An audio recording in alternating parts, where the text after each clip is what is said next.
Okay. Hi class. Good morning or good afternoon to everyone. So today, let's continue our discussion about some methods of integration. So last time, we talked about the trigonometric substitution, and I hope you understand yung last video na binigay ko na sinend ng mga mayors natin. So again, if you have a question about sa mga videos, mga problems, feel free po na mag-ask sa mga GC natin para makiter ko yung mga questions natin. So today, we talk about the rational functions. So paano ba tayo mag-solve or mag-integrate ng mga rational functions? So for this topic, so ito yung ating mga learning objectives. So learning techniques or learn techniques for integrating rational functions such as partial fraction decomposition and long divisions. So yung long division, if you remember, na-encounter natin yan nung nagsosolve tayo na topic about sa logarithmic functions. So we use long division if the exponent or the degree of the numerator, basically the variable, is higher than the new or denominator. So, nag-apply tayo ng long division and also tinuruan ko kayo on how to use a synthetic division. Second, objective natin is practice decomposing rational functions into partial fraction and integrating each term. Okay, so integration by partial fraction is one of the methods of integrating complex functions.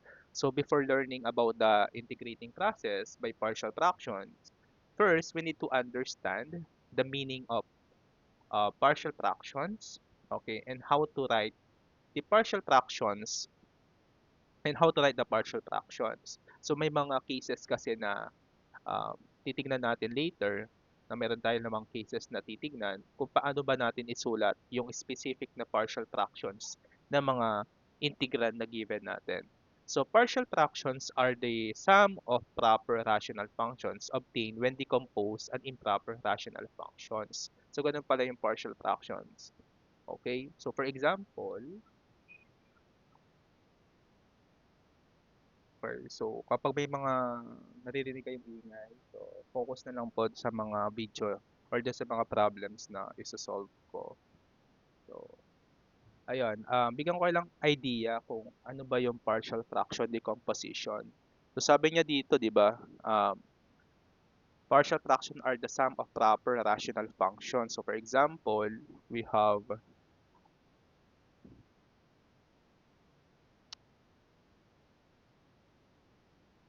okay, wait lang. Okay, for example, we add 1/4 plus 1/5. So kapag pinag-add natin 'yan, um, so paano ba natin i-add 'yan? So magmu-multiply ako 'di ba ng both sides kung alam natin yung technique. So multiply tayo both sides ng 5/5. Kung ano yung denominator ng isang term. Tapos sa kabilang term naman, if we multiply both sides by 1 or 4/4, we obtain. So from this term, makukuha natin is 5/20, then plus the second term is 4/20. Okay? So, same base na sila, pwede natin ipag-add yung exponent. So, copy lang yung base, then add the exponent. So, the answer is 9/20. So, the partial fraction decomposition is allow us to,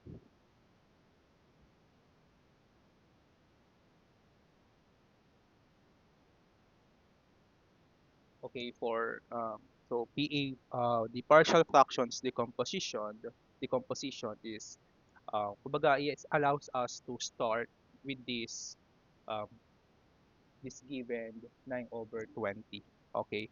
So with this fraction 9/20 and break it down to a smaller fraction or to simplest fraction. So for example, if we have given 9/20, okay, we can break it down by this um, this given, which is 1/4 plus 1/5. So, yan yung simplest example ng partial fraction decomposition. are the sum of proper rational functions obtained when decomposed and improper. So yan, kapag pinag-add natin to, ito yung makukuha nating result. So binibreak down natin yung ating given na fraction into two or more na fraction. So here, the improper rational function means the rational function with the degree of its numerator is not less than the degree of the denominator. So different formulas are available to decompose improper rational functions and get partial fractions.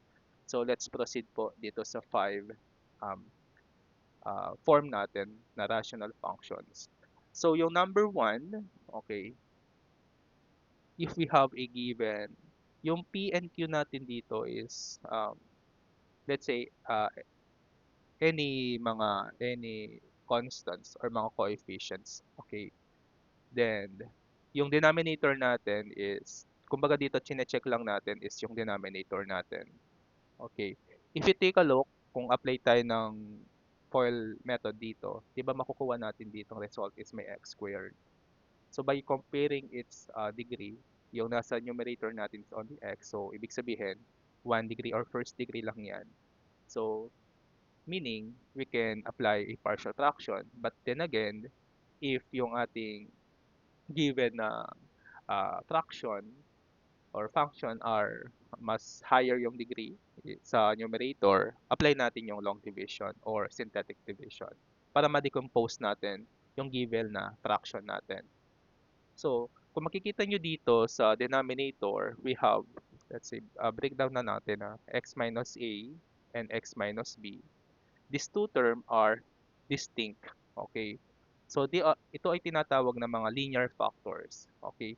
Meron tayong dalawang may encounter dito na mga factors. So, yung una is tinatawag na linear factors and yung second one is the quadratic. Okay, ano ba yung difference ng dalawang yan? Okay, so yung linear factors, example, if meron tayong makikita mga x lang, okay, 2x, um, let's say pwede ding x plus 4, okay, 4x minus 5, etc. Okay, yung mga linear factor natin. And kapag naman quadratic factors, example is x squared, um, 2x squared plus 4, x squared plus 3x. So, dapat natin maintindihan itong dalawang to kasi mamaya, tignan natin kung paano natin ma-form yung ating partial fractions. Kung nasa-satisfy nung denominator ito, so for example, itong number 1, tinatawag itong mga linear or distinct linear factors na distinct. Kasi may mga linear factors tayo na itong isa is ito, x minus a. Example, kapag yung given natin na fraction is ganito, x minus 2 squared. So, ito ay linear factors pa rin, pero repeated. Okay? So, kapag in-applyan natin ng partial fraction decomposition, diyan is yung um, ganito yung magiging setup. So, a over x minus 2 plus b over x minus 2 squared. Okay, so mag-e-end lang yung ating um, decomposition dun sa kung ano yung degree no given. So, kapag x minus 2 cube naman yan, so a over x minus 2 plus b over x minus 2 squared plus c over x minus 2 cube. So, ganun po yung second rule natin kapag linear factor siya pero repeated. So, yan mapapansin nyo dito. So, yung taas na yan, okay, yan yung mga unknown na isa-solve natin later. Okay? So, yung sa taas is linear factor yung nilalagay natin. So, yung number 3, kung mapapansin nyo, is tatlo yung term, pero linear sila. Okay. So, distinct yung mga yan. Kaya, ganito yung kanyang pag-form ng partial fraction. So, a over x minus a plus x minus b plus c over x minus c.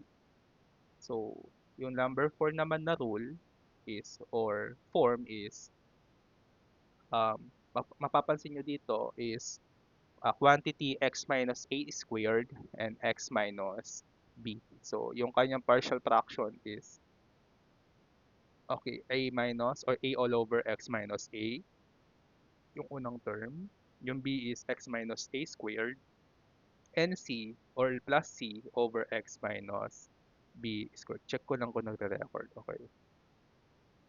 Yung number 5, special case to kapag yung ating isang denominator is cannot be factorized. Okay? So instead, kung mapapansin nyo dito, is yung unang term natin is x minus a, which is under siya ng linear factor, which is distinct. Kaya yung numerator natin is a. But kapag yung ating isang term is isang quadratic na hindi siya mapa-factor, okay? So yung gagawin lang natin is ikakopy natin yung buong yon, which is ito, nakita niyo dito, x squared minus bx. Pero instead na b or c yung ilalagay natin, linear factor yung ilalagay natin na mas mababa yung exponent dun sa denominator. Kasi yung sa denominator natin, yung degree dito is squared. So maglalagay ka ng lower na 1 na exponent dito sa denominator. Okay. So example ganito, 1 over x times x squared plus 8. Okay. So yung x squared plus 8 is hindi mo yan mapafactor. So ito ay um, meron akong term na linear at meron akong term na quadratic. So pag linear, yung ilalagay mo lang sa numerator niya is simply um, unknown A or B, C, D. So dito, start tayo sa X. Tapos, add tayo. Laging add kasi 'di ba nga sabi nga sum. Okay, add. Tapos, copy mo muna yung nasa denominator. So, x squared plus 8. Then, yung ilalagay mo sa numerator niya is a linear factor na lower yung degree compared dito sa denominator. So, mag-start ka sa A followed by B tapos times x plus c. So, yan po yung pinaka-rule natin sa ating um, rule number 5. So, kapag naman squared yan, so meaning yan ay repeated. So, maglalagay ka ulit ng plus. So, ito yung first term mo. Tapos, copy this one. So, x squared plus 8 squared. Tapos, yung ilalagay mo sa numerator is another unknown, so it's dx plus e. So, etc. Okay? So, yan po yung ating um, linear factor. I mean, yung mga rational functions natin and corresponding form ng mga partial fraction. So, again, yung x squared plus bx plus c natin dito is cannot be factorized. Kasi kapag factorable yan, apply mo to, yung linear na to, kasi di ba mapapactor siya nun. So, meron kang distinct na two factors to complete yung form na to. So, gagamitin mo lang to, again, gagamitin mo lang tong form na to if and only if hindi siya factorized. Okay. So, how to do integration by partial fraction? So, meron tayong apat na step. Okay. So, step 1 is check whether the given integrand is a proper or improper rational functions. So, step 2 is if the given is improper, you can identify the type of denominator. So, titingnan niyo lang kung anong type of denominator natin. So, kapag highest yung degree, again, ganun, ulit-ulit yon. Kapag mataas yung degree ng numerator, hindi ka marunong magpo-proceed dito. So, kailangan mong applyan ng long division. So, kapag proper na siya, so tingnan nyo lang yung denominator, then, then check kung ano yung mapo-form natin na partial fraction. So, number 3 step is decompose the integrand using a suitable expression by comparing it with the 5 different forms given above. So, yun nga, yung limang to. And number 4, now divide the integration into parts. Okay, hindi siya integration by parts, no? So, i-divide the integration into parts and integrate the individual functions. So, makikita nyo later kung paano natin i-integrate yung na-decompose na fraction or a partial fraction. So, to better understand this topic, let's have an example. Medyo naglalag lang yung laptop ko.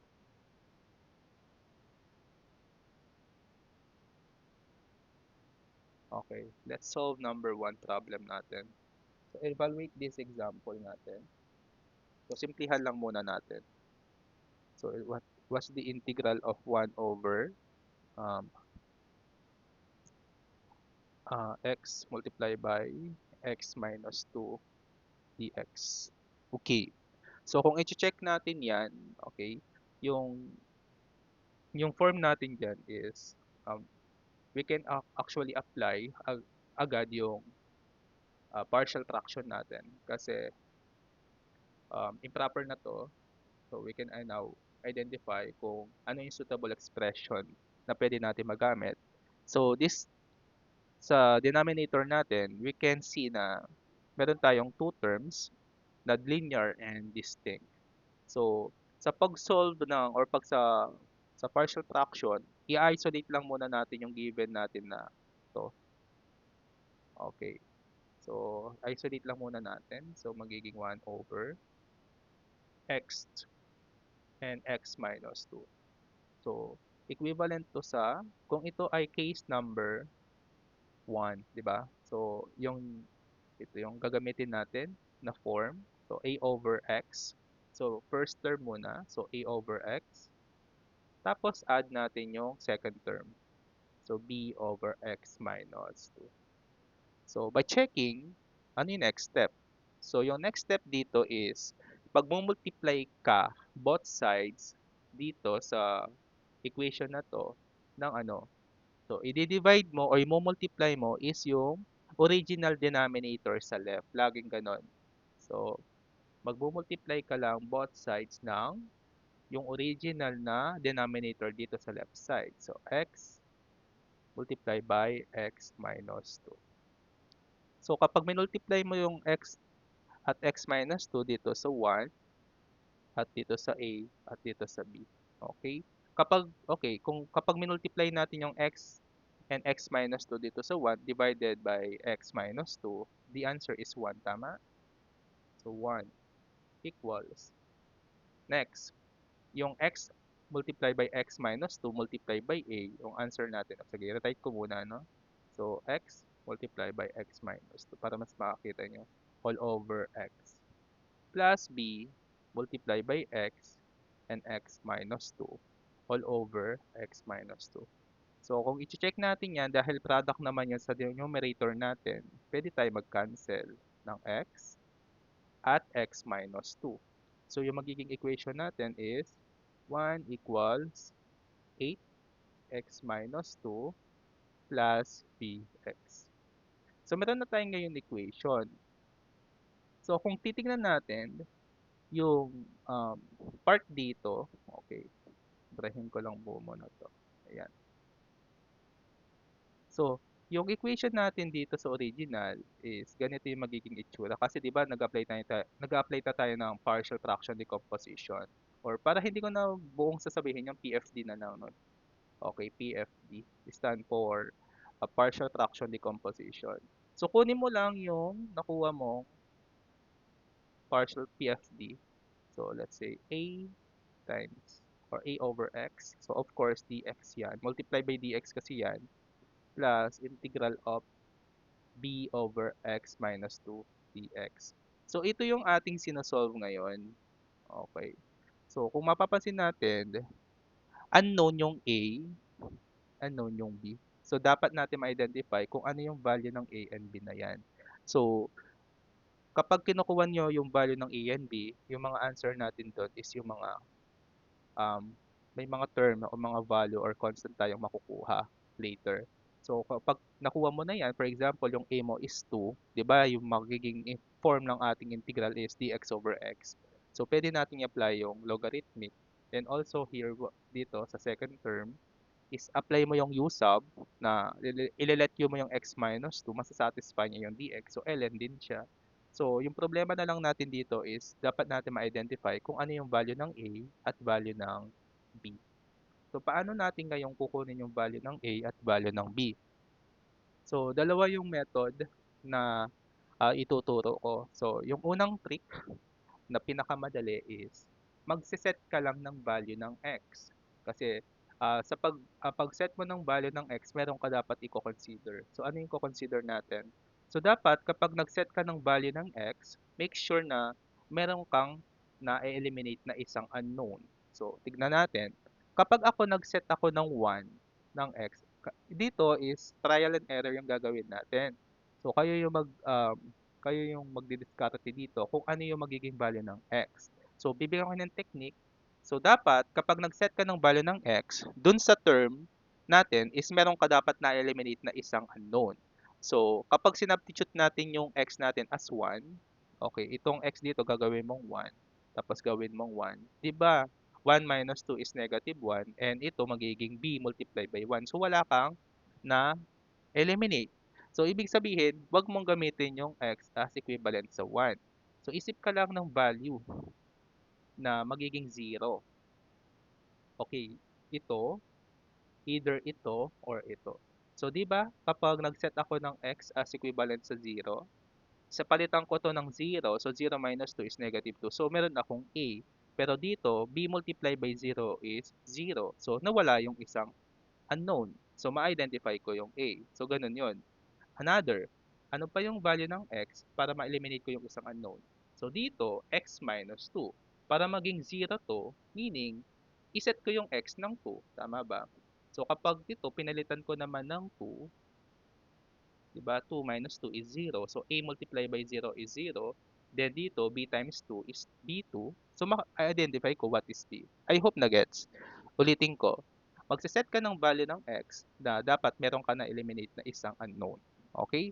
Let's start when x equivalent to 0. So, kunin mo lang tong original na to. I-substitute mo lahat ng x, gawin mong 0. So, 1 equals a times 0 minus 2 plus b multiply by 0. So, by inspection, itong part na to magiging 0 na. So, magiging 1 to equals a multiplied by negative 2. Again, yung hinahanap nating value dito is yung unknown na a. So, magdi-divide lang ako both sides ng negative 2 at negative 2. So, cancel ito.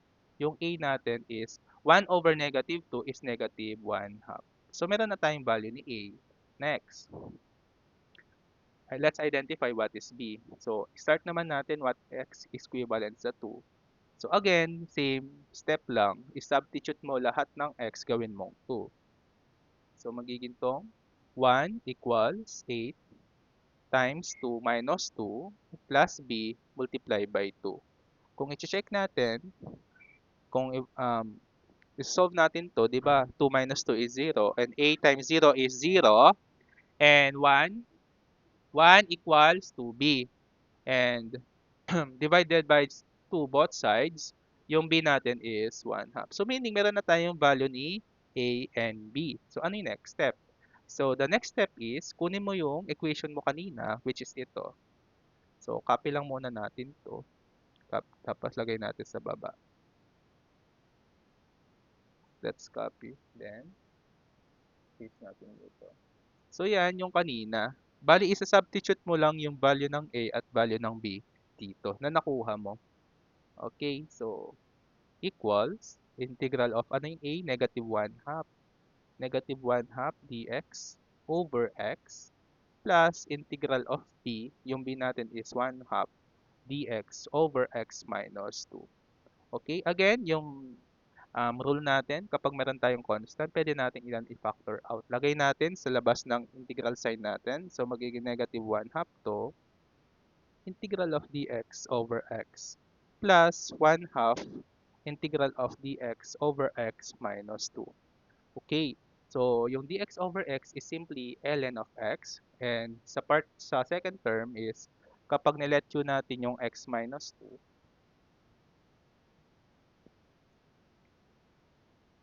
okay, let u sa x minus 2, yung du natin is simply dx. So, yung part dito gawin mong u or du and itong part na to gawin mong u. So, ito ay ln u. Okay? So, evaluate natin. So, negative 1 half to ln of x plus 1 half ln of u. Of course, yung ating constant of integration. Then, back natin yung original na u. So, negative 1 half ln of x plus 1 half ln of x minus 2 plus c. Okay. So, simplify lang muna natin yung equation natin. Okay, recall lang natin yung property ng natural log. Okay, property of natural logarithms. Di ba kapag we have uh, let's say ln of a or ln of x plus ln of y, pwede natin yang gawing ln x o x times y. Kapag ln x minus ln y, we can simplify it at ln x over y. And x ln y, pwede nating i-rewrite ng ln y raised to x. So recall natin to kasi sometimes magagamit natin yan. So kung aayusin natin to, meron ako negative 1 half and 1 half. Okay, so i-rewrite lang natin, no? So magiging 1 half ln. Gawin kong first term yung positive. So x minus 2 minus 1 half ln x. So inayos ko lang yung equation natin. Next, dahil meron tayong term na 1 half, pwede ko tong i-factor, di ba? So factor out natin yung 1 half. So multiply by ln x minus 2 minus ln x. I hope nasusundan. Plus c. So pinactor out lang natin yung 1 half. Then after that, apply natin yung property. Isa sa mga property na natural log. So ito ay itong part na to. Okay, apply natin dito. Okay, so i-rewrite natin yung final answer natin na 1 half ln of x minus 2 over x plus c. So ito yung ating final answer for number 1. Okay, so again, kapag may mga question, ask po tayo sa GC natin. Okay, so kung kakopy po natin ito, i-post na lang natin yung video. Okay. So let's solve pa yung ibang problems. So number 2, number 2,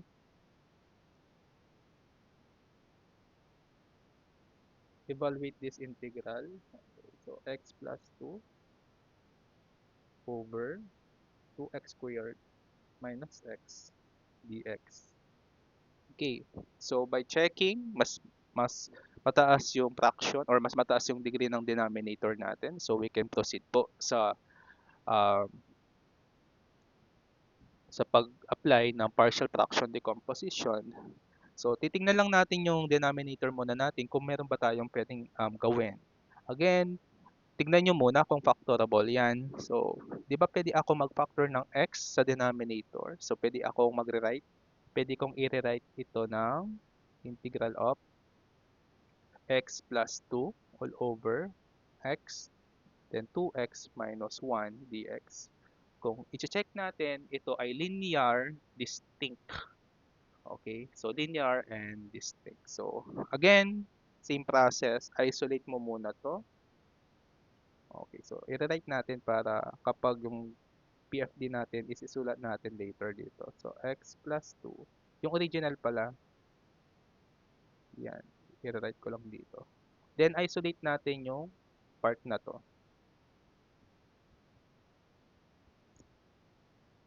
Okay. Um, so 1 or x plus 2 pala, sorry. X plus 2 all over x and 2x minus 1. So, apply natin yung first rule pa rin. So, a over x plus b all over 2x minus 1. So, kapag okay ka na sa PFD natin, apply na natin yung algebra solution. So, yung next step is, i-multiply mo lang siya sa original na denominator sa left side. So, i-multiply natin ng 2x and 2x minus 1. So, same process lang. Ito, distribute, multiply, multiply, and multiply. So, makukuha mo dito ay x plus 2 equals, so x, makakancel yung x, itong x dito. So, yung matitira ay 2x minus 1. So, hindi ko na inulit yung kaninang process, no? Yung part dito. I hope nasusundan naman. Pwede naman to, shortcut na lang. Basta tandaan lang natin na itong part na to is mo-multiply ko sa x. So, matik, mata-cancel yung x. Also, kapag itong part na to is i-multiply ko sa b, maka-cancel yung 2x plus 1. Hope nagigets yon. So, b multiplied by x.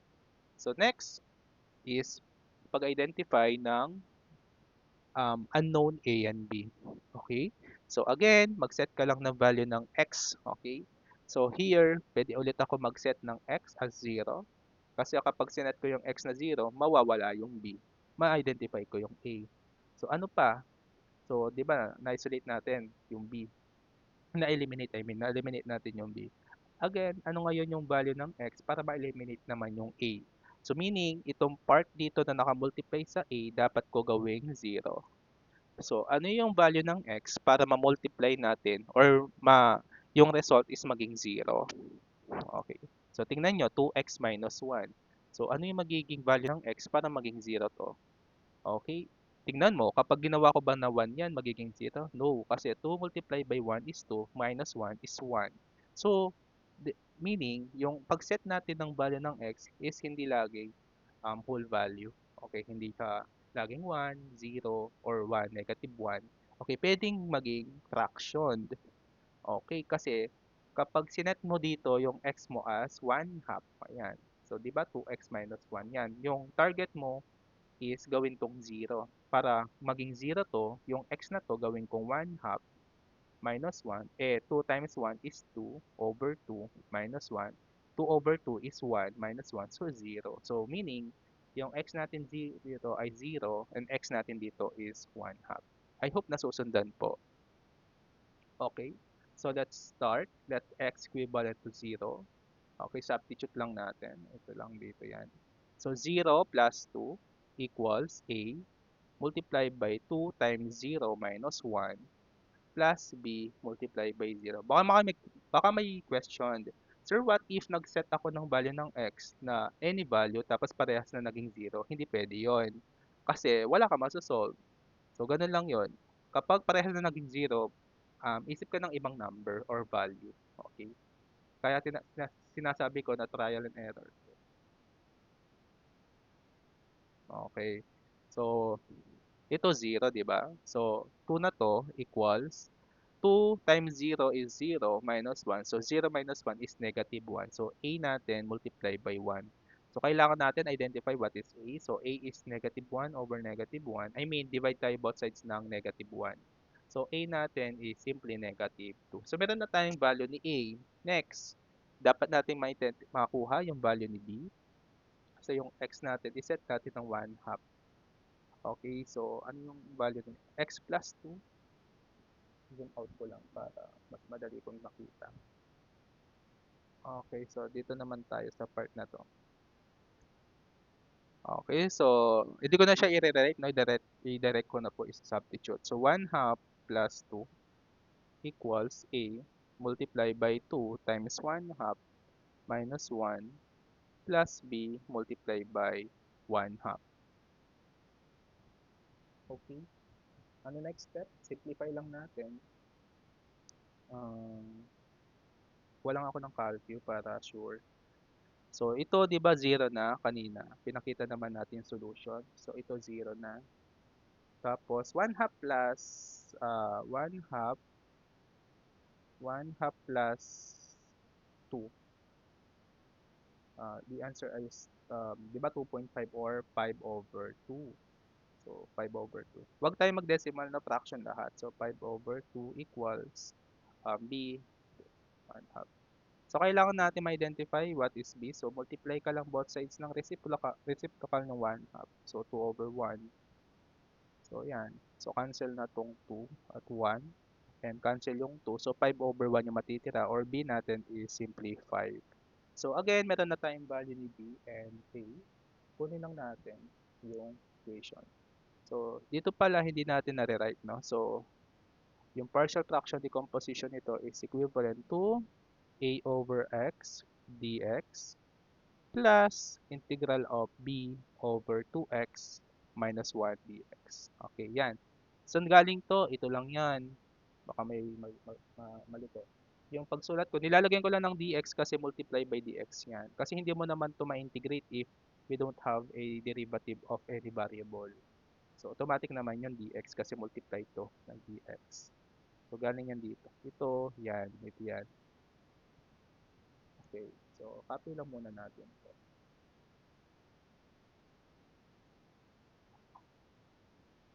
Okay. Yan. So, meron na tayong equation for partial fraction.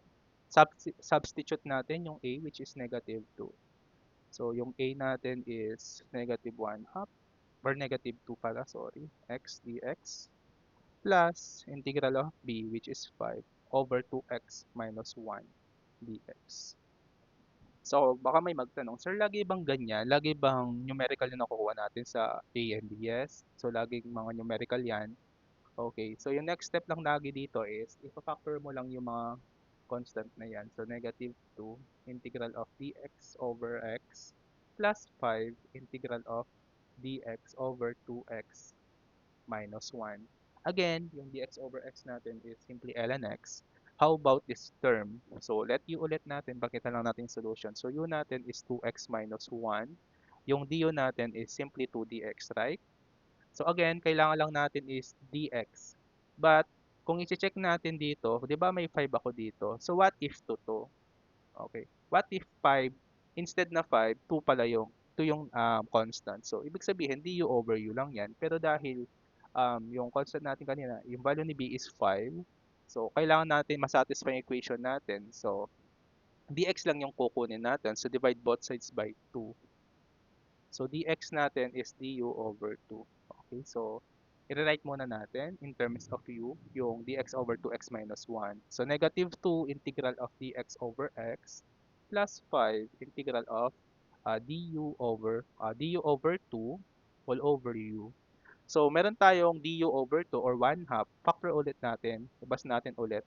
So, magiging itong negative 2 integral of dx over x plus 5. Di ba kapag nilabas natin yan, magiging 1 half. I hope nasundan. So, magiging du over u yan. So, saan galing yung 1 half? Galing yan dun sa du over 2. Ba, ito pwede kong i-rewrite ng du multiply by 1 half. Yan. So, simplify na natin. So, negative 2 ln x plus 5 times 1 half is 5 over 10. Ay, sorry, 5 over 2.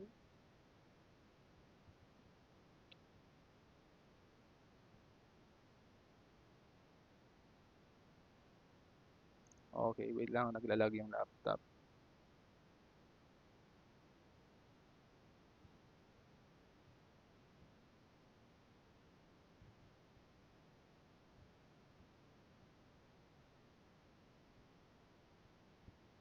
Wait lang, naglag. Wait lang po.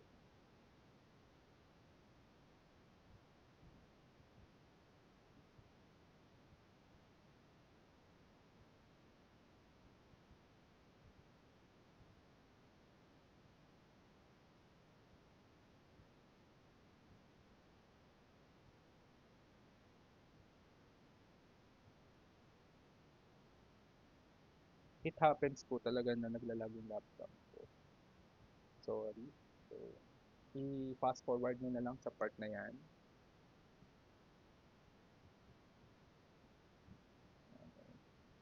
It takes actually 1 to 2 minutes. Minsan nga 5 minutes. So, wait lang po natin.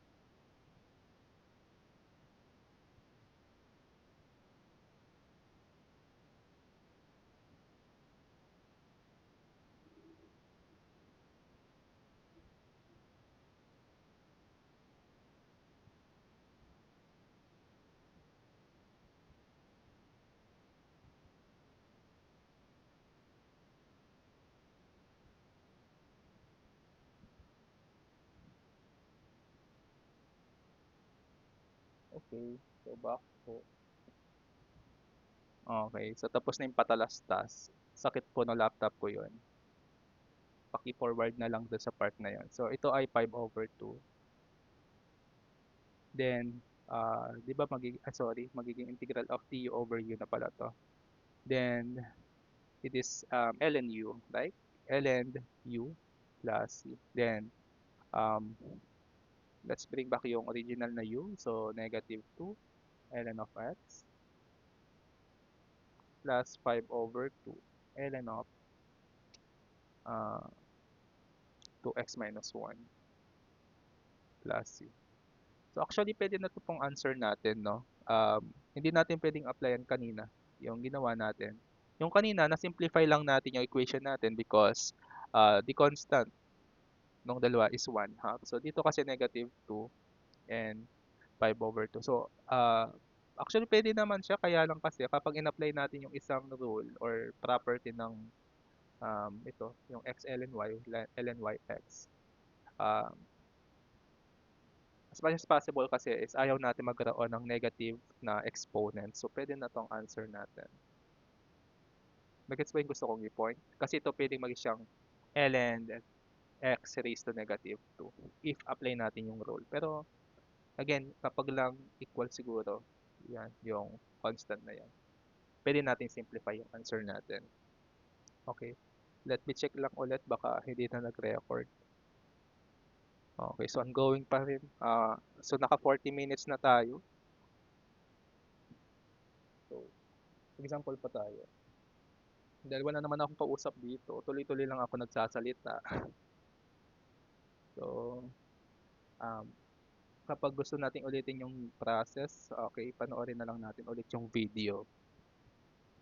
Okay, so let's have another example.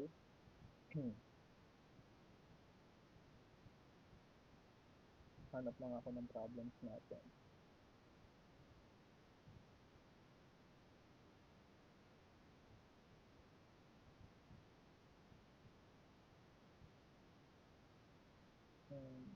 Okay, let's answer this one. Evaluate this integral, so x squared over 2x plus 1. Okay, then x plus 2 squared. Okay, so dx. Okay, so let's check. This problem is, kung i-check natin, yung first term natin ay linear factor, so 2x plus 1. Tapos, yung second term is linear factor, but repeated. So, kapag in-apply, okay, isolate muna natin again to. Okay. So, magiging x squared. Ah, check nyo muna pala kung pwede na tayo mag-proceed. Kasi kapag dinistribute natin yung square dito, so magiging x squared to, di ba? Then, applyan mo ng FOIL method, magiging 2x cube. So, mas mataas yung numerator or denominator natin. So, pwede na yung mag-proceed um, sa mga tables dun sa 5 rows. Okay, so, right, 2x minus 1, or 2x plus 1, and x plus 2 squared. So, start tayo dun sa 2x plus 1. So, write natin a sa numerator and 2x plus 1 plus b. Then, yung first term, which is yung exponent is 1. Tapos, c x plus 2 squared. Ako yung next step. Yung next step is, i-multiply lang natin yung both sides natin dun sa original original denominator sa left side. So, which is 2x plus 1 and x plus 2 squared. Okay. So, distribute natin is magigitong ano naman yata.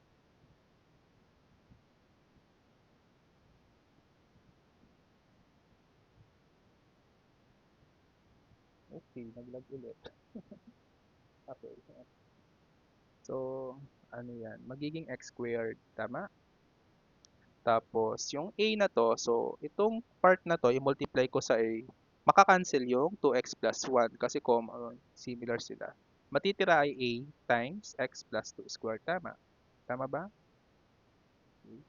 Next, yung b naman, i-multiply ko dito, makakancel yung x plus 2. So, matitira dito ay b multiply by x plus 2. Ay, sorry. Oh, paano? 2x plus 1 pala kasi di naman mawawala yung 2x plus 1. So, 2x plus 1 and x plus 2.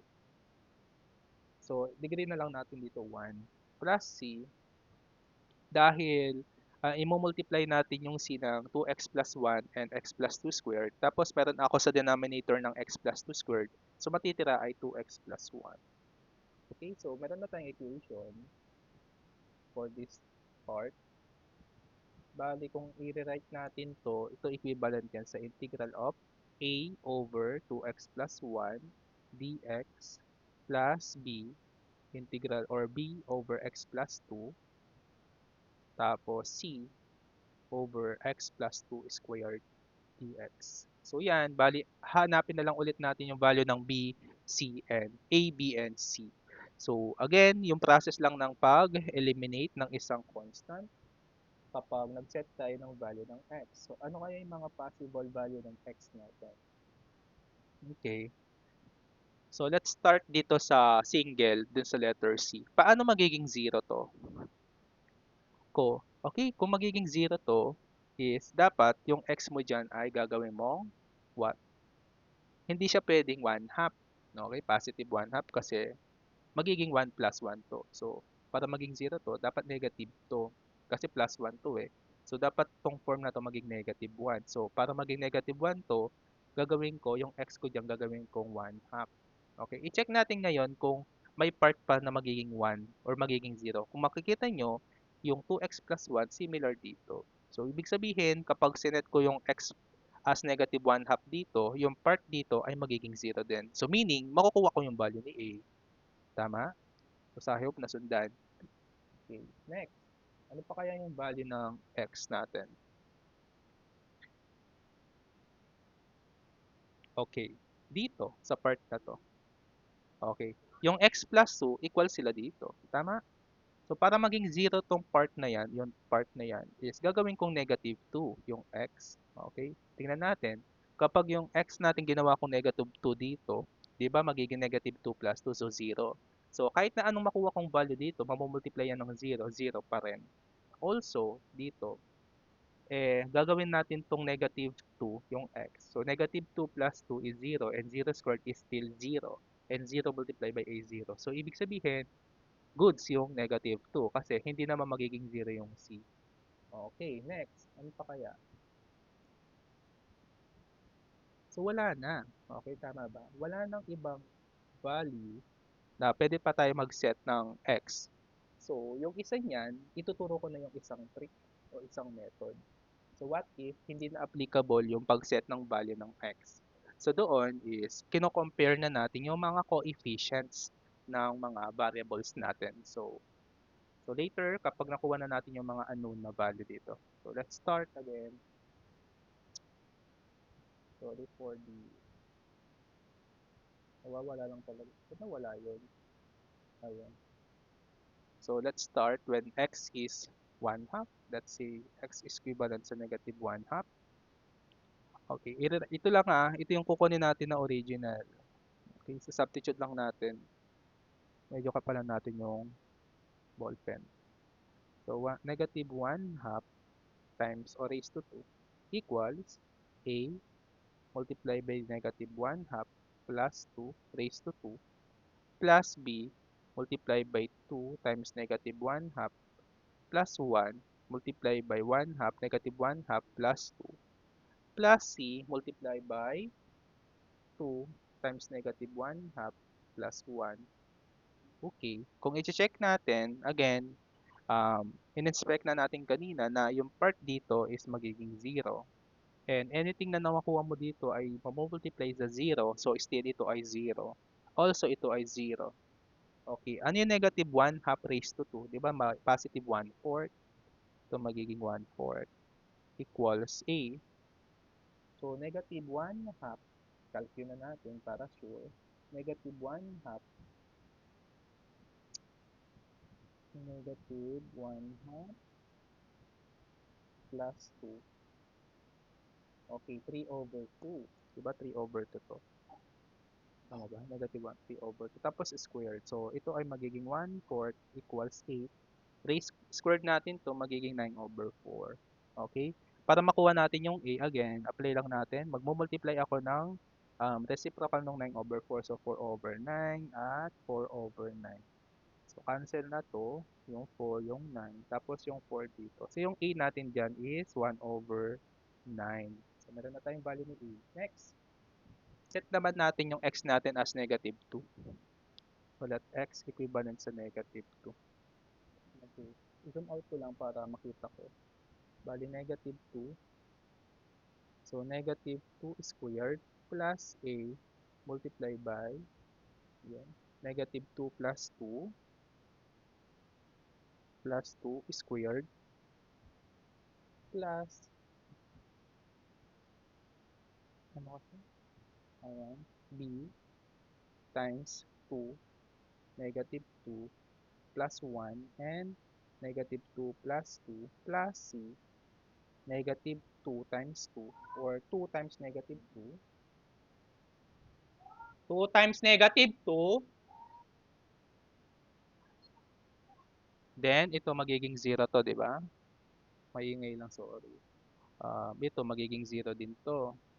So makukuha natin ito is 2 times negative 2 is negative 4 plus 1, so negative 3. Okay.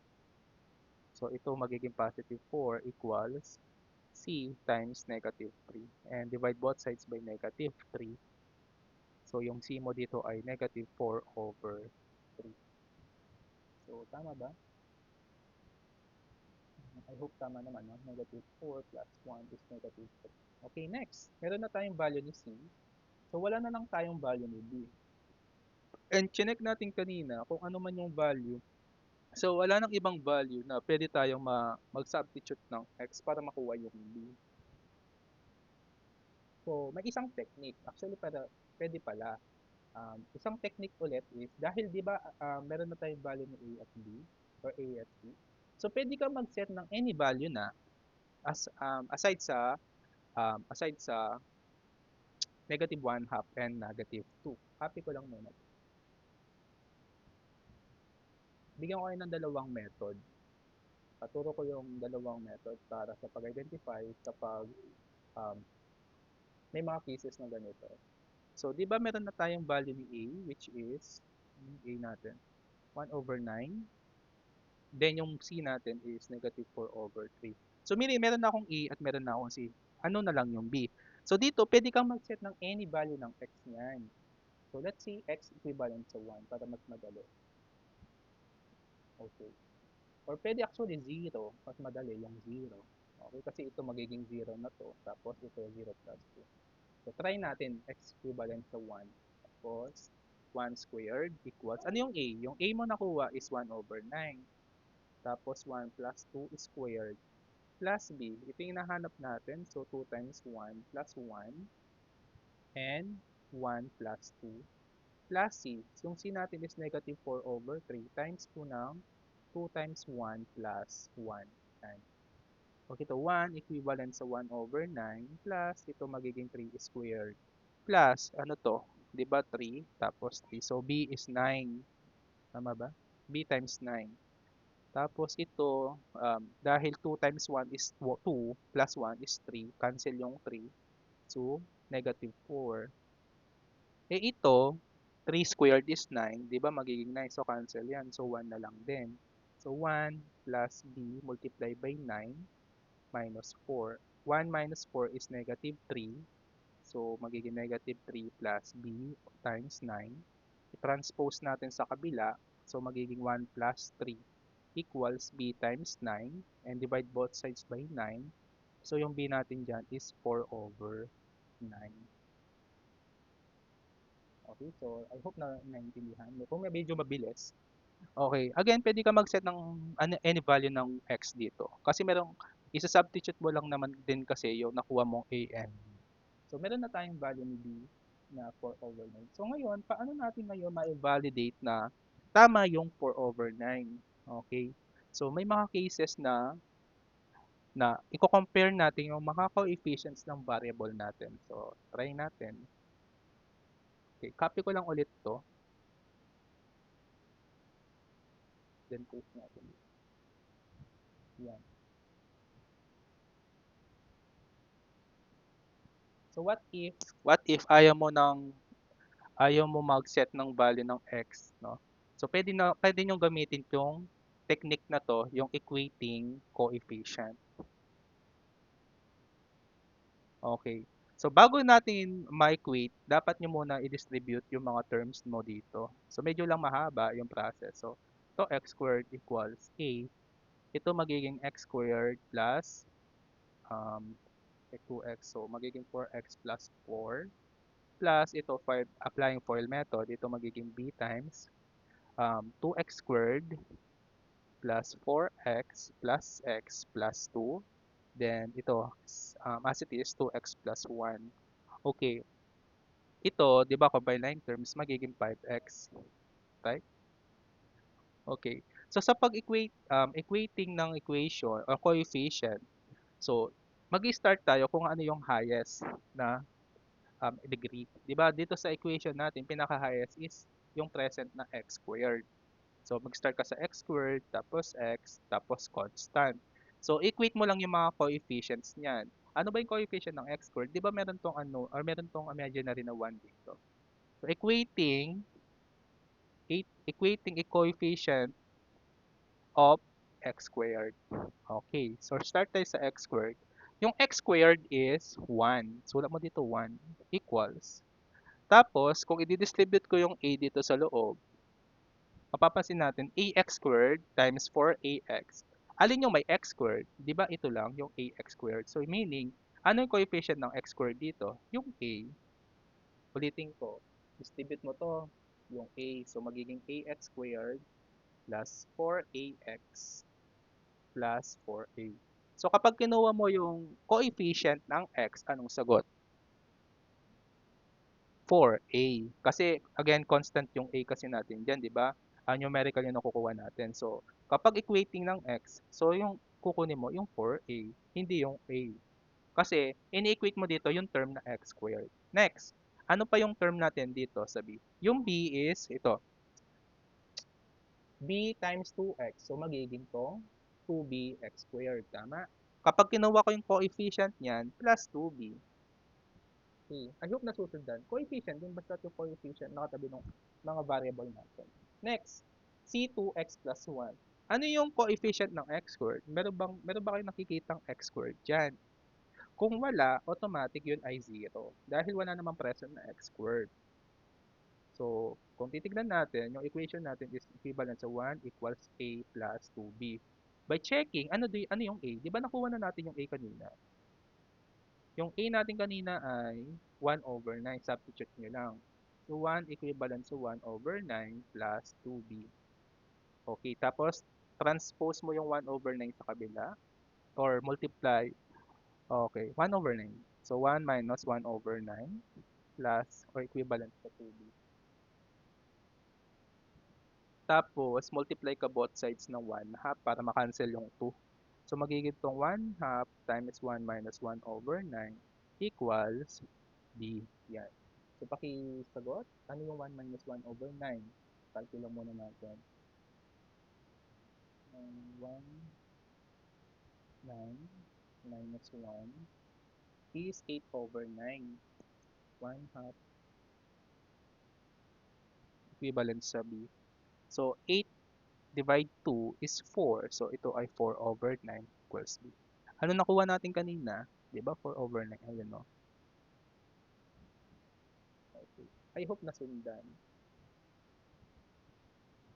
Okay, nasundan ba? So, what if? Okay, so bigyan ko pa kayo ng tignan natin. So, tignan natin kapag ibang inequate natin ng mga coefficient. Let's say, x lang muna. Okay, copy ko lang muna to. So, yung kanina. Okay, yung na-simplify natin. X squared equals a. Sige, distribute natin na ax squared para makita nyo yung difference. Na parehas lang naman yung makukuha natin. Ax squared plus 4ax plus 4a plus 2bx squared ba yun? 2bx squared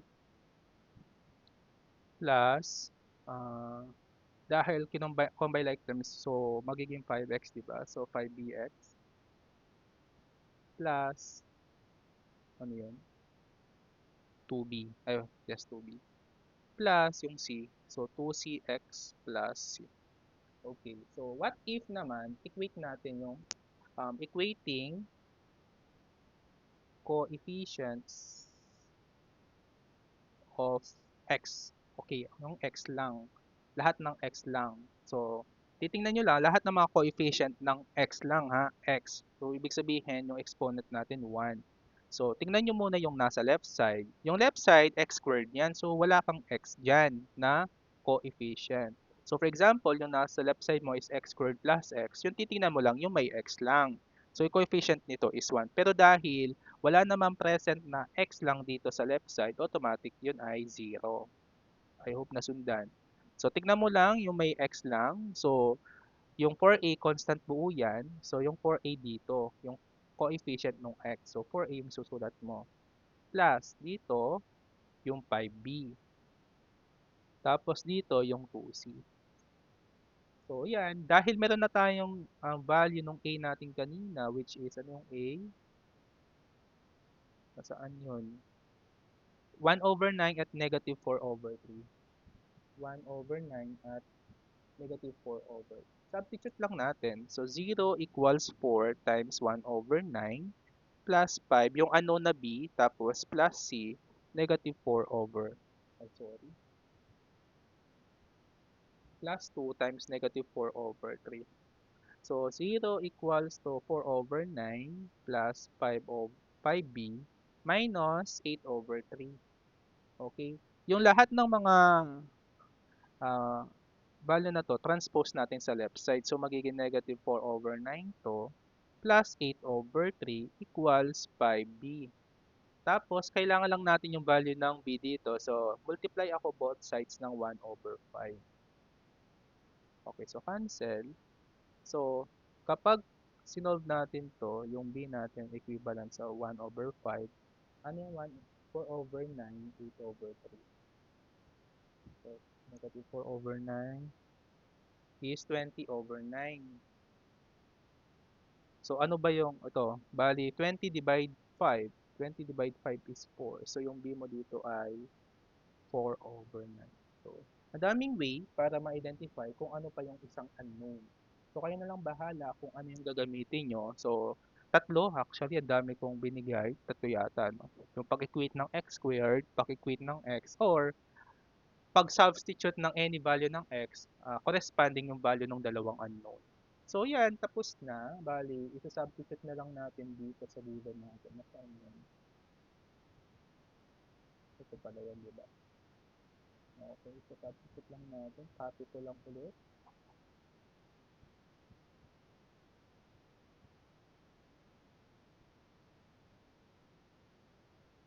Okay, then plug in lahat ng mga nakuha nating constant, which is yung A, B, and C.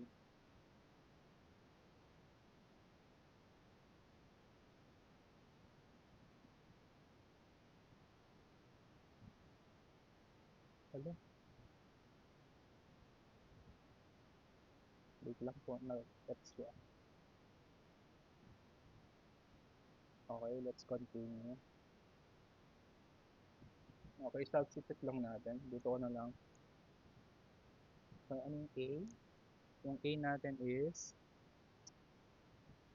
for,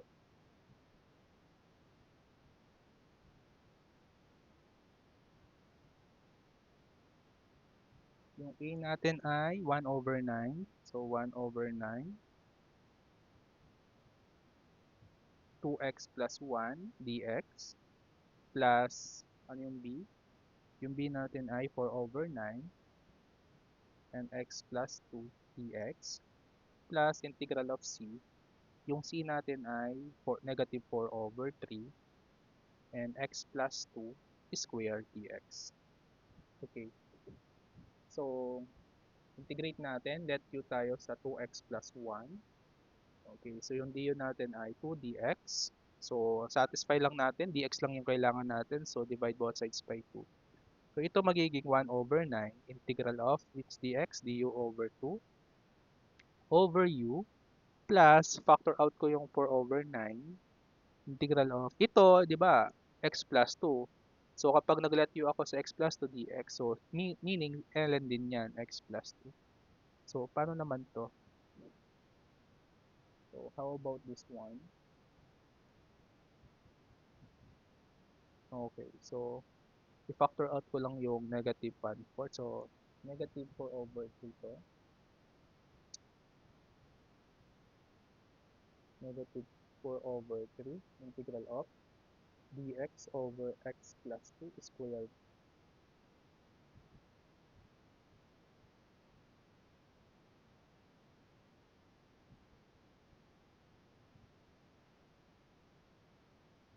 Okay.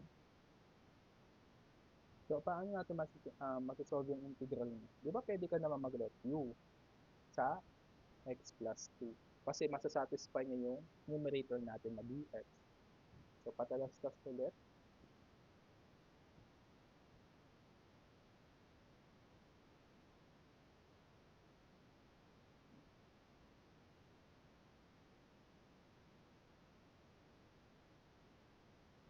Ayan. So, nandun na. Squared to, di ba? So, kung ililet u mo yung x plus 2, yung du nito ay dx. So, i-rewrite ko lang muna ha. Tapos, yung 1 half dito is factorial ulit natin. So, 1 half integral of du over u plus 4 over 9 integral of, ano kasi ito? Dx to, diba? So, du over u din to. Minus 4 over 3 du over u squared. O, paano natin yan? I-integrate. So, angat lang muna natin yan. So, 1 over 18 to. Integral of du over u plus 4 over 9 integral of du over u minus 4 over 3 integral of u raised to negative 2 du. Then power formula, magiging 1 over 18. Diretso na natin yan. So, ln u plus 4 over 9 ln u minus 4 over 3 u raised to negative 1 over negative 1 plus c. Tama ba? Then, balik natin yung original na u. So, 1 over 18 ln of 2x plus 1 plus 4 over 9 ln of x plus 2. Tapos ito magiging positive 4 over 3. Tapos ibababa ko yung negative 1 para maging positive. Kasi as much possible gusto natin positive, no? So, i-write natin ito. So,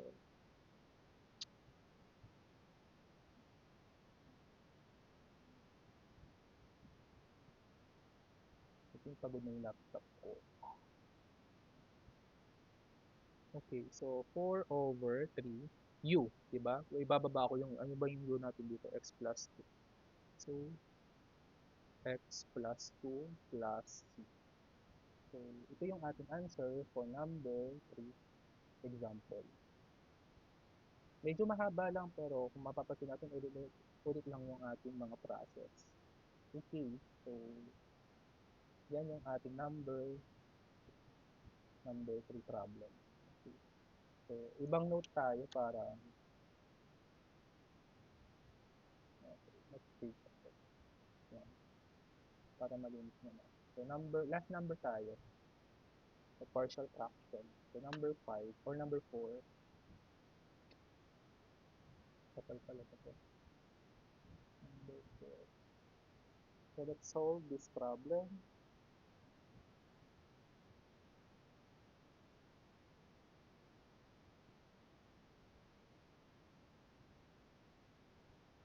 Okay.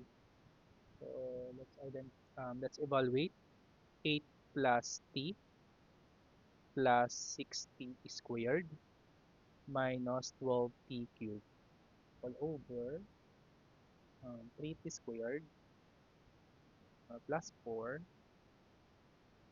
and t squared plus 7 dt.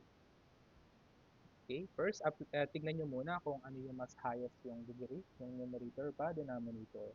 Kung i-check natin, mas mataas yung denominator kasi kapag in-applyan natin ng FOIL method yan, okay, magiging t raised to 4. So, proceed tayo sa partial fraction decomposition. So, tignan nyo muna yung equation natin. Ito plus 4 to.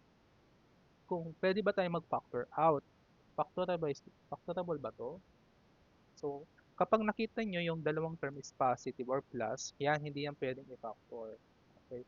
Unlike kapag ito negative, pwede yan. Pwede natin yan i-factor. So, ibig sabihin, ito ay rule ng number 5 na quadratic. So, isolate lang muna natin yan.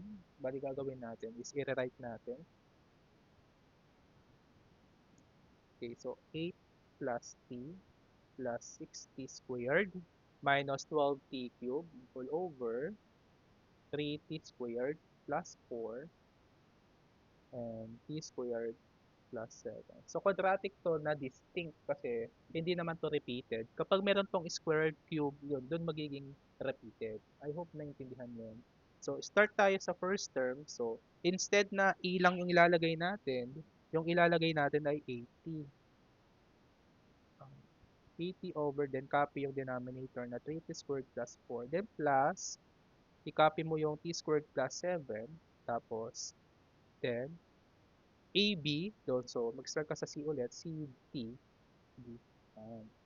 Then next, so, na-form mo na yung partial fraction, multiply both sides by, so ito niyan, ito yung integral niya, 8t plus b over 3t squared plus 4 dt plus integral of ct plus d over t squared plus 7 dt.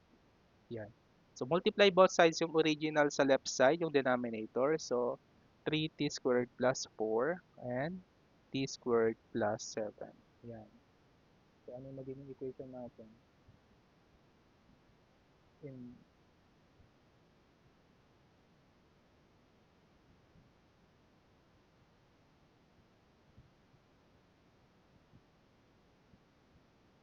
okay. Post ko lang muna. No? Okay, class. Kung nakaabot kayo sa part na to ng video ko, mag-subscribe na lang din kayo. Ay, de joke lang. Um, kung nagustuhan nyo naman yung setup na ganito na nare-record ko yung lesson, okay. So, paki-chat dun sa GC natin if goods lang. Okay, sabihin niya lang, sir, okay lang po yung recorded video. Okay, para at least kapag gagawa pa ako ng mga video sa susunod natin na mga topics, no? So, na-anticipate na natin na baka lang mag-online sa sobrang init kasi ng sa Dabso, di ba? Sobrang init. Ayun, paki-chat na lang sa GC kung goods ba na goods ba yung mga ginagawa kong um, lesson para sa final term. So anyway, let's continue yung number 4. So same process lang guys. So copy lang yung 8 plus t plus 6t squared minus 12t cubed equals, so yung 80 plus b multiply by, ano matitira, di ba, t squared plus 7 plus yung ct plus d multiply by 3t squared plus 4. Okay, so next is, kung i-check nyo yung problem natin guys, um, kung magsiset ako ng value ng t natin dyan, kasi kung squared to, kahit na gawin mong negative 7 to, magiging positive pa din yan kasi squared yan. Okay. Pero kapag ginawa mong t is 0, ito magiging 0. Ito, hindi pa rin. May mawawala lang ng isa, yung A lang and yung C. So kapag ganyan, no, medyo mahirap na yung trial and error natin sa pagsiset ng mga variable, apply natin yung last na tinuro ko, which is yung pag-equate ng mga coefficients. Kasi yan yung pinaka-applicable sa mga ganitong cases. So para lang mas may magets natin yung pag-set, so i-distribute nyo muna, yun lang yung ano lang, yung next na trabaho. So kailangan lang natin i-distribute yung mga part na to para makita natin kung ano yung mga coefficients na kailangan natin. So, ito 8 plus t plus 6t squared minus 12t cubed equals, ilan yan? Magiging 80 cubed, tama? 80 cubed plus 780 plus bt squared plus b7 or 7b.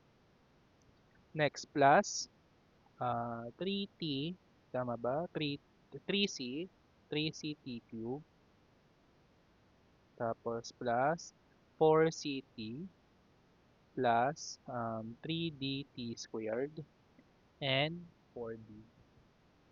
Okay? So, i-check nyo muna kung ano yung highest. So, meron tayong cube. So, mag-start tayo sa t cube, tapos t squared, then t, then yung constant na k. Okay. Or, pwede natin sabihin na t raised to 0. Kasi t raised to 0 is 1, di ba? So, constant yung 1. Okay. So, tignan natin ano yung mga coefficient ng t cube. Dito sa left side is, okay, sorry, excuse lang, negative 12. So, negative 12 equals, so dito, meron akong t cube na nakita. So, yung coefficient niya ay a. Next, dito is meron akong nakitang coefficient niya ay 3c. So, plus 3c. So, wala nang ibang t squared. Okay? So, ibig sabihin, let's say ito yung ating equation 1. Kasi unknown pa yung dalawa eh. Next, proceed ka sa t squared. So, t squared is ito. So, meron akong coefficient na 6. Tapos, meron akong b dito. So, b. B lang ha, kasi wala namang ibang coefficient yung t squared. Next, meron pa ba? T squared, t squared.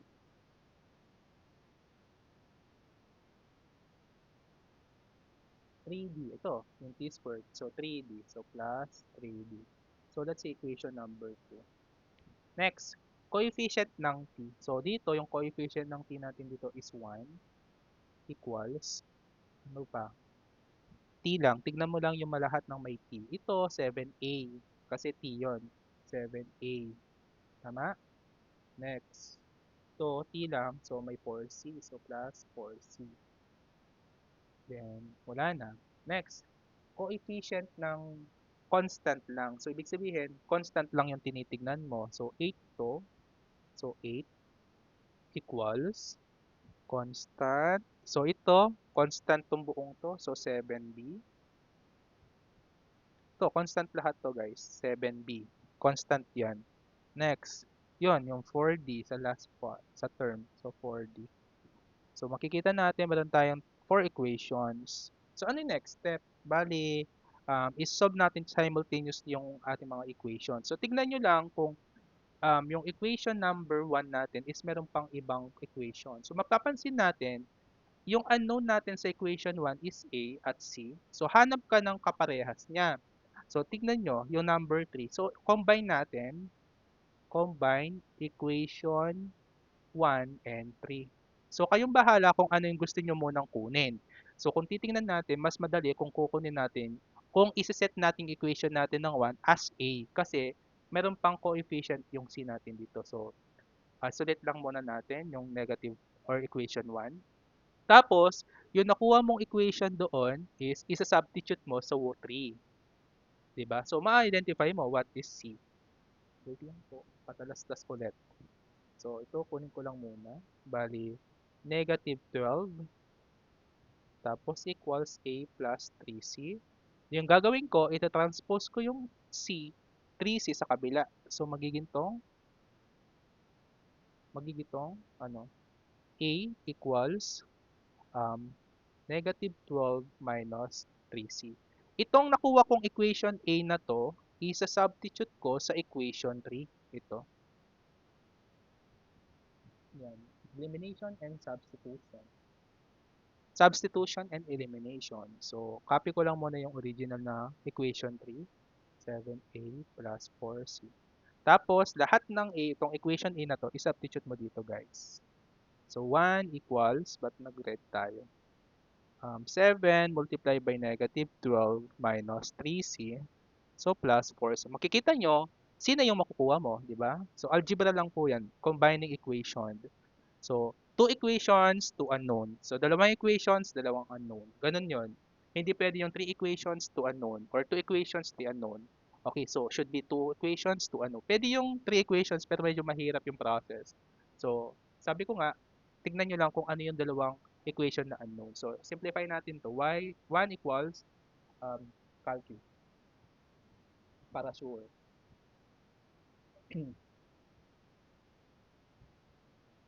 Ano tong sagot dito? 12 times 7 is negative 84. Negative 84 to minus 21, tama? 21C plus C. Tapos i-transpose ko to sa kabila, magiging 1 plus 84 equals negative 21 plus C. So, ay 4C pala to, sorry, 4C. So, 21 or negative 21 plus 4, the answer is 17. 17C. So, divide both sides by 17. So, ano to? C equals 85 over 17. Ano yung 85 over 17? Divide 17. Uy, whole number siya. So, 5. Yan. So, meron na tayong C. So, para makuha natin yung A, ito gamitin mo yung substitute na to. So, A equals negative 12 minus 3C. Substitute, what is C? Yung nakuha mong C is 5. So, negative 5 minus 3 times 5. So, A natin is negative 12 minus 15. So, yung A natin is, tama ba? Negative, um, wait lang, negative positive naman siya. Ay, hindi. Sorry. Kasi negative 21 to plus 4. So, negative 17. So, divide both sides by negative 17. The answer is negative 5. Tama po ba? So, kapag ito may multiply ng negative 5, magiging positive 15. So, magiging negative or positive 3. Kasi negative 12 plus 15. Mas mataas to positive. So, A is 3. So, yan. Meron na tayong value ng A at C. Okay. So, goods na. Bali, copy ko lang muna ulit to para meron tayong basis sa equation natin. I-substitute natin dito sa baba. Paste natin. So, tapos na tayo sa equation 1 and equation 3. So, this time is gagamitin naman natin is yung equation 2 at equation 4. Okay? So, itong equation 2, ayusin natin in terms of B. So, transpose mo lang yung 3D sa kabila. So, 6 minus 3D. Tapos, yung makukuha mong B dito, i-substitute mo dito. Tapos, done. So, yan. So, equate. Sulat natin dito. Equate 2 and 4. So, meaning nito is, ipagko-combine ko yung equation 2 and 4. So, yung equation 4 from 4, so 8 equals 7. Ano yung B? 6 minus 3D. Again, itong part na to is yung B natin. Plus 4D. 4D. Next, distribute. So 8 equals 42. So 7 times 3 is 21. 21D plus 4D. Then, transpose, combine. So 8 minus 42 equals 21D or 21 plus negative 21 plus 4 is again negative 17D. Ano yung 8 minus 42? Negative 34 equals negative 17D. So, divide both sides by negative 17. Cancel. So, yung D mo dito ay, di ba 3? 34 divide 17. Ay, 2 pala, sorry. So, 2. O yan, meron na akong B. Next, gamitin mo lang yung B na to para makuha yung value. So B equals 6 minus 3D. So, yung B mo ay 6 minus, what is D? 2. So, 3 times 2. So, B equals 6 minus 6 pala. So, yung B natin ay simply 0. Okay. So, walang problema. 0 pala yung B natin. So, kunin natin yung original equation natin. Ito yung nasa taas. Medyo mahaba, di ba? Okay. Solution natin. Ano? Ito na. Naputol. Dito. Almost magpo 2 hours na yata itong video. Okay.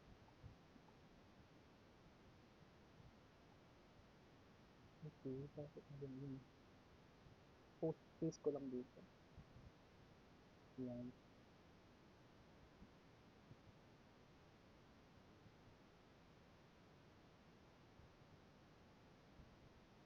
Okay. So, ano lang natin, what is A, B, C, and D. Yung A natin is, anong A3? Yung B natin ay 0. Yung C natin is -5 and D natin ay 2. Yan. Bale, lahat ng equation substitute na sa taas. So, equivalent to integral of A is 3t plus 0 over 3t squared plus 4 dt plus ct. C times -5 plus d, anong dt? Over t squared plus 7 dt. Okay? So, ayusin lang muna natin. Black. Kulay black.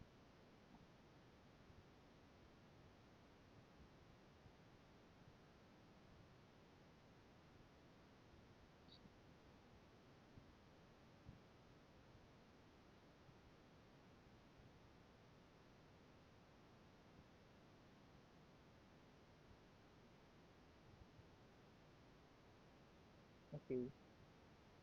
Ito na tayo. Biglang magaan talaga. So,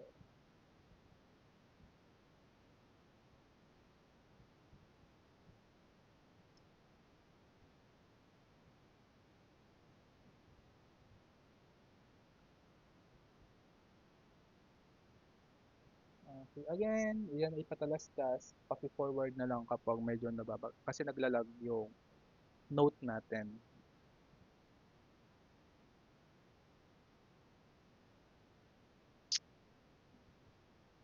I see. Ba't mali yan? Dapat hindi siya C -5. It should be -5 C. C.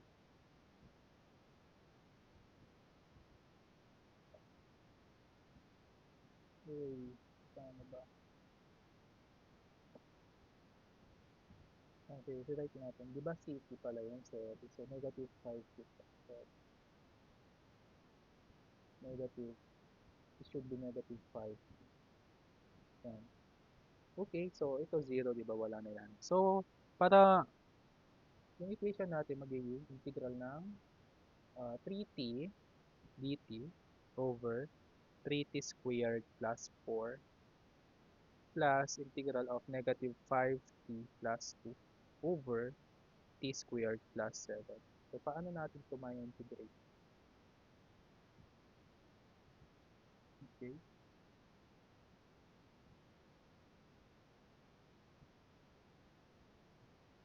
Kung check natin, yung nasa left side, yung next term. So, ito, gawin natin 3t dt over 3t squared plus 4 plus for -5, diba? -5.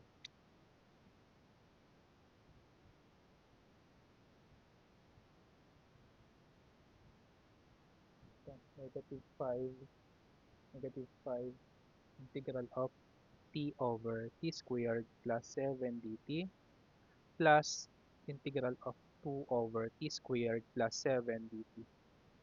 So, let u lang. So, let u muna dun sa 3t squared plus 4. Yung du nito ay 6t dt. Kailangan lang natin ay 3t. So, ito pwede natin gawin. Divide natin both sides by 2.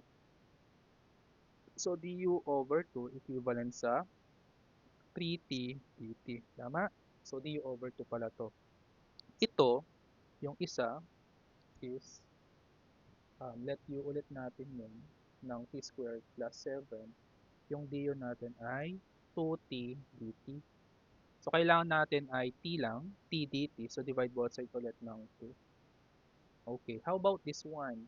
So, t squared plus 7. So, bali, pwede mong ilabas yung 2 dito.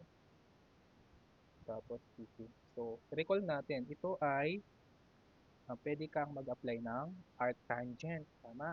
Kasi yung arctan is integral ng du over a squared plus 7 or a squared plus u squared plus a squared is arctan 1 over a arctan. So ito lang is 1 over a arctan of u over a plus c. So yung square, ano yung 7? The square root of 7. So square root of 7 squared. So yung a mo dyan ay square root of 7. So ito is integral ng Ano yung 3t squared plus 4 du over 2 over u minus 5 integral of t dt is du over 2 din over 7 or over u. Then, meron akong 2 dun So, plus 2 multiply by 1 over square root of 7. So, arctan of t. So, t squared. So, t natin, yung u natin dyan ay, okay, yung t. So, t over square root of 7, then plus c. Kasi nag-evaluate na ako ng integral. Okay. So, ito magiging 1 half ln of u, minus, ito magiging 5 over 2 ln of u, plus, ito, distribute ko yung 2 dito, magiging 2 over square root of 7, arctan of t over square root of 7 plus c. Then, balik natin yung original na u. So, 1 half ln of 3t squared plus 4 minus 5 over 2 ln of t squared plus 7 plus 2 over square root of 7 arctan of t over square root of 7 plus. So, ito yung ating final answer. Mahaba lang yung process, guys. Pero, pinabalikan lang natin lahat ng mga na-cover natin sa midterm. So, yan po yung ating topic for partial fractions decomposition. So, tapos na yung dalawang video natin sa last topics under methods of integration. So, to give you the activity, so by groupings, again, yung worksheet ng trigonometric substitution and um, yung last part natin which is partial fraction decomposition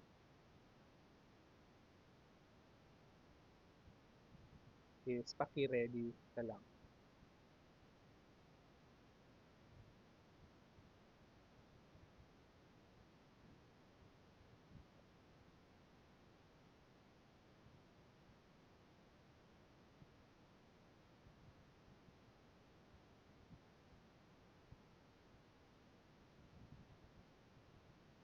Okay. So that's it po for the methods of integration.